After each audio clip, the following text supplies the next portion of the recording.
welcome to Baking with Chickens. I'm Christina, and today I'm going to show you how to make these strawberry almond cookies. This is a Baking with Chickens original recipe. This is a Baking with Chickens original recipe, and I am so excited to share this with you today. It's made with fresh chopped strawberries, chopped almonds, and you're gonna freaking love it. Super amazing.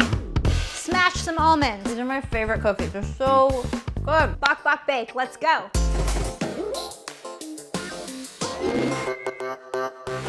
I made these cookies for the Bakers Against Racism bake sale, and we raised $3,585 to be donated to Black Lives Matter and Campaign Zero. And collectively, Bakers Against Racism raised over $1.8 million worldwide from home bakers just like you. Now I get to share this recipe with you. The first step in this recipe is to get yourself some fresh, juicy strawberries.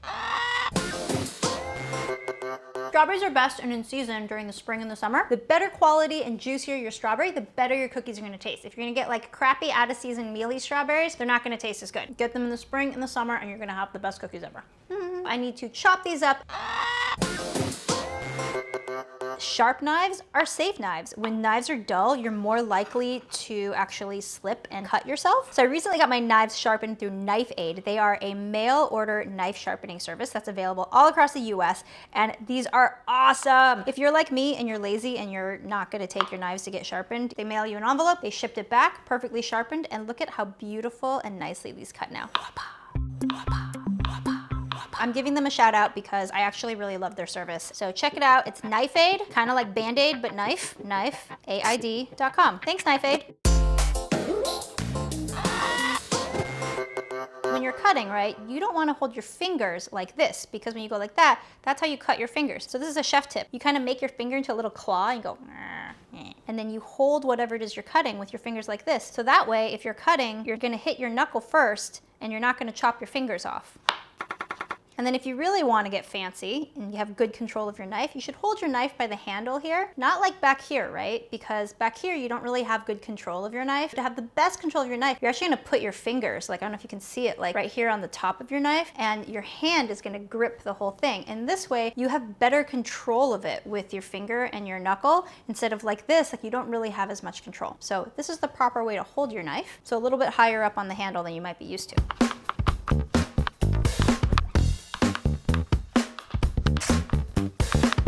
Strawberries are 90% water, which means there's gonna be too much moisture added into the dough. So we need to get some of that water out.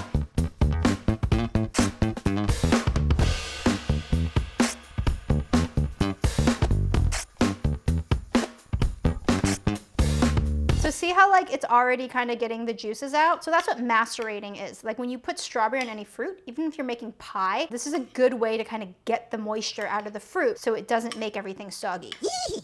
Not soggy. Hey, don't forget to hit subscribe. Hit subscribe. The recipe says chopped almonds, but you know what? The idea of taking a knife and chopping all these almonds just seems absolutely ridiculous. However, you need to get them into small pieces. You could throw them into the food processor, but be careful, don't get them too fine. The idea is you want these kind of like chunky bits into your cookie so you have some texture and mouthfeel when you eat it. So I like to put mine into a Ziploc bag, grab my meat tenderizer, and smash the crap out of it. You know, it also feels really good to think of something you don't like it that you're angry about. Racism, police brutality, equality for all. Well, that doesn't make me angry. That's just what it should be. It's a good stress reliever.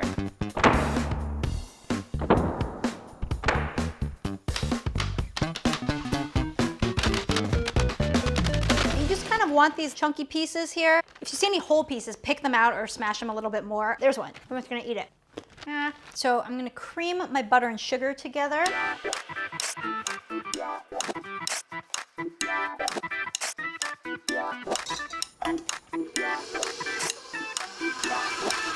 gonna do 2 eggs, one from Fizzleberry and one from Raspberry. They're the only 2 laying eggs right now. Butterberry and Olgaberry have decided to be on egg strike. We want worms. We want worms. Fizzleberry and Raspberry, thank you for your eggs to go into these delicious cookies. I got eggs for days. So remember, crack your eggs on a flat surface, not on the side of the bowl so you don't get eggshells inside.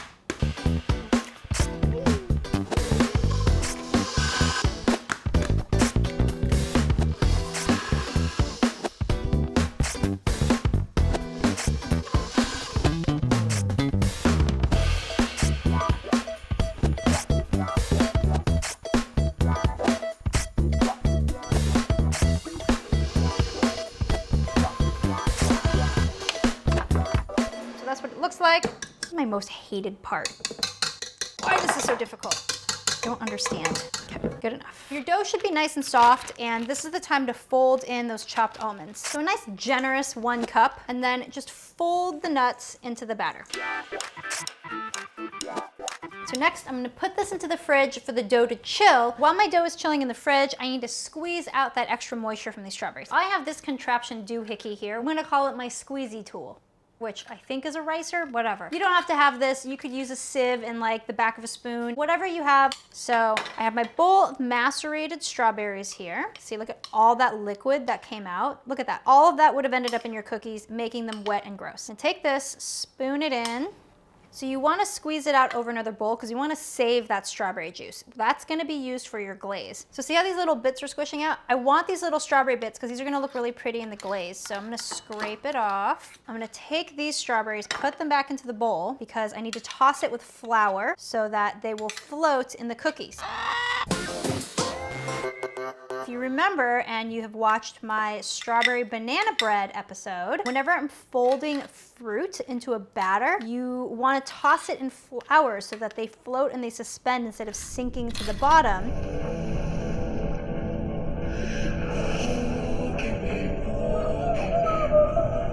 I'm going to toss in 1.5 tablespoons of flour in with my strawberries. By tossing my strawberries in this flour, I'm absorbing a lot of this excess liquid that the strawberries have, and it's just going to make for a better, nicer, rounder baked cookie with a nicer texture. Set your strawberry juice aside, and let's get our batter.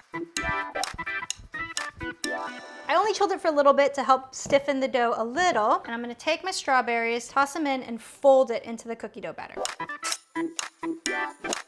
I use this big scoop, 1.5 tablespoon scoop. This is really easy and handy. Just scoop it onto your baking sheet.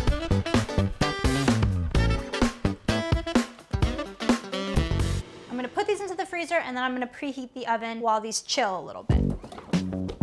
Chillin' like a villain. I'm gonna preheat my oven to 375. Boom. Freeze your cookie dough into little balls to bake off later. That's how I baked 636 cookies for the bake sale. So the cool thing is whenever you feel like a cookie, you can pull out a couple and bake them off. Oh, I should do parchment paper. Crap. Not silicone. Put down your piece of parchment paper on a cookie sheet that can easily fit into your freezer. And then you basically just scoop them out really close to each other. And then it's like you've suddenly made your own break and bake cookies. It's genius.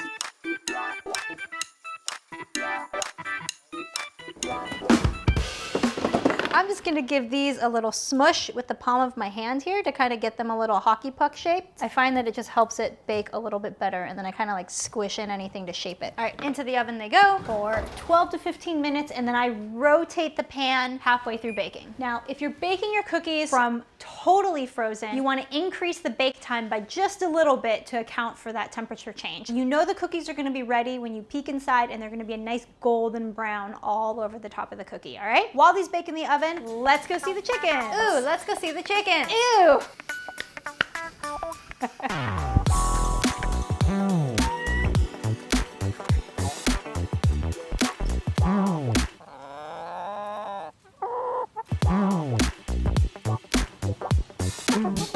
While your cookies are cooling, I'm gonna make the strawberry glaze that's gonna go on top of it. Grab your reserved strawberry liquid and then powdered sugar. The ratio for how much is for every 1 tablespoon of liquid, you do a 1/3 cup of powdered sugar. Sometimes I'll eyeball it, and if I don't like the thickness, I'll just add a little bit more powdered sugar. And then like even the slightest variation I've noticed will make a difference. Like my tablespoon wasn't quite that full, or it was a little too full, and it'll affect it. So you really just have to eyeball it to get the consistency you want. As I'm stirring this together, you want to squish out and mix in any clumps of powdered sugar that you see. You want to get it nice and smooth. And then if you have like those strawberry chunks, they make it really pretty. So I like having these little chunks of strawberries because they look pretty on top of the cookies. So if you get your ratio wrong and you put in too much liquid, then this is just gonna be like really soupy. See, like this is a little too thin. I want it to be thick. It's not gonna turn out to be a nice glaze on top of your cookie. So the cool thing with powdered sugar is you just kind of add a little bit more. So if you put too much powdered sugar in, it just becomes really thick. And then all you have to do is just add in a little bit more liquid to fix it. Powdered sugar has cornstarch in it, and cornstarch is a thickener. That's why it makes a really nice glaze. The cookie itself that I made is not very sweet because I know the glaze is gonna add the sweetness to it. This is the consistency I'm looking for, right? It makes these ribbons and it feels like it's gonna coat that cookie nicely. If you are freezing your cookies and you want to make this later, what I do is I'll just take this liquid without the sugar in it and I'll freeze it. I'll put it in a little container, I'll throw it into the freezer, and then when I'm ready to make my glaze, I will thaw it out and just scoop out however many tablespoons I need and then stir in my powdered sugar. They smell so good. I love them so much. You'll know they're ready when it's kind of got this golden brown. Some ovens bake a little hotter towards the back, so I flip mine halfway through so they'll get a nice golden color all throughout. These are gonna be soft cookies, so after you take them out of the oven, let them sit here on the pan for like 3 to 5 minutes to harden a little bit before transferring it onto your cooling rack. So 5 minutes, and go.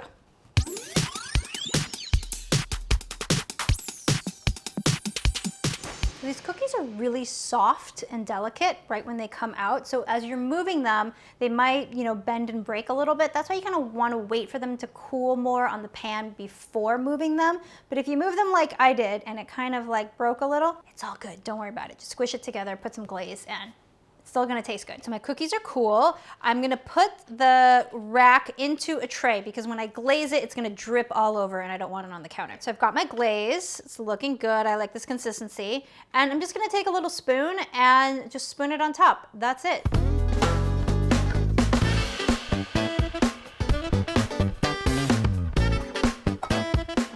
Let them harden and let the icing dry for maybe a few hours, even overnight, and you're gonna get this nice, hard, cracky glaze on top of your cookies. And you just eat and enjoy. These are my favorite cookies. They're so good. They're soft and they're pillowy, and they're like sweet with like the fresh chopped strawberries in it, and the strawberry glaze just kind of adds like a nice little sweetness to it. And I love the texture of the chopped nuts, so it's kind of got like a nice like mouthfeel. Mouthfeel's kind of a weird word. I don't know why I just said that. Are so good. It's like the perfect balance of like sweet, salty, not too sweet, but like just enough from this fresh fruit. So I'm gonna eat this whole batch right over here. Okay, bye. Thank you so much. Hurry up and hit subscribe. Bok bok bake, you guys. Yeah, show me that strawberry porn. Yeah.